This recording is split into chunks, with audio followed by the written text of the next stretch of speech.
আসসালামু আলাইকুম সুপ্রিয় দর্শক, কেমন আছেন সবাই? আশা করছি ইনশাআল্লাহ সকলেই ভালো আছেন। ওমানের আজকের নতুন খবর নিয়ে চলে এসেছি বন্ধুরা। আপনি যদি আমাদের চ্যানেলে নতুন হয়ে থাকেন, অবশ্যই চ্যানেলটি সাবস্ক্রাইব করে আমাদের সঙ্গে থাকবেন।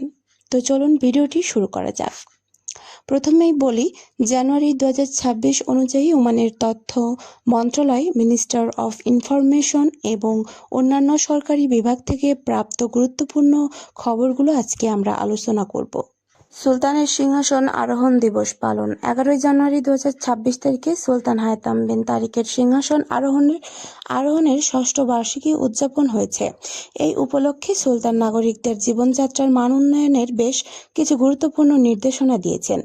নতুন 16টি রাজকীয় ফরমান। জানুয়ারি মাসের মাঝামাঝি সময়ে সুলতান হায়তাম বিন 16টি নতুন রাজকীয় ফরমান জারি করেছেন। এর মধ্যে উল্লেখযোগ্য হল অর্থনৈতিক বিষয়াবলী, উপপ্রধানমন্ত্রীর কার্যালয় প্রতিষ্ঠা, ওমান গ্লোবাল ফিনান্সিয়াল সেন্টার স্থাপন, আন্তর্জাতিক মধ্যস্থতা চুক্তিতে ওমানের অন্তর্ভুক্ত নিশ্চিত করা, কর্মসংস্থান ও সামাজিক সুরক্ষা। 2026 সালের মধ্যে ওমান সরকার 60,000 নতুন কর্মসংস্থান তৈরির লক্ষ্যমাত্রা ঘোষণা করেছে, যার মধ্যে 10,000 সরকারি খাতে এবং 50,000 বেসরকারি খাতে বরাদ্দ থাকবে।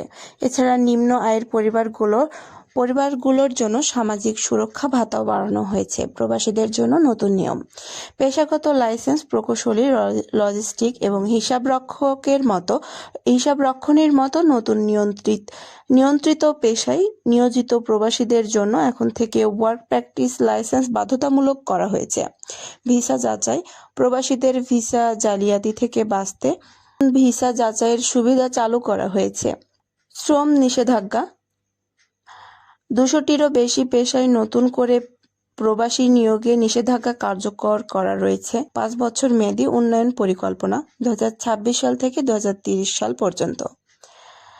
1 জানুয়ারি 2026 থেকে ওমান তাদের 11তম পঞ্চম বছর মেয়াদী উন্নয়ন পরিকল্পনা শুরু করেছে।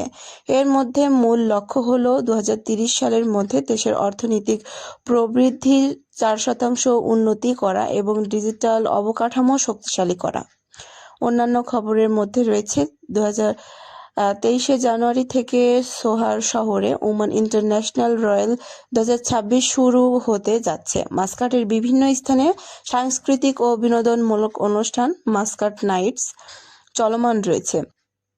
যে কোনো ওমান বিষয়ে নতুন তথ্য পেতে অবশ্যই আমাদের চ্যানেলটি সাবস্ক্রাইব করে আমাদের সঙ্গে থাকবেন। তো বন্ধুরা, ভিডিওটি এখানেই শেষ করছি। দেখা হচ্ছে পরবর্তী কোনো আপডেটে। ততক্ষণ পর্যন্ত সকলে ভালো থাকবেন, সুস্থ থাকবেন। আল্লাহ হাফেজ।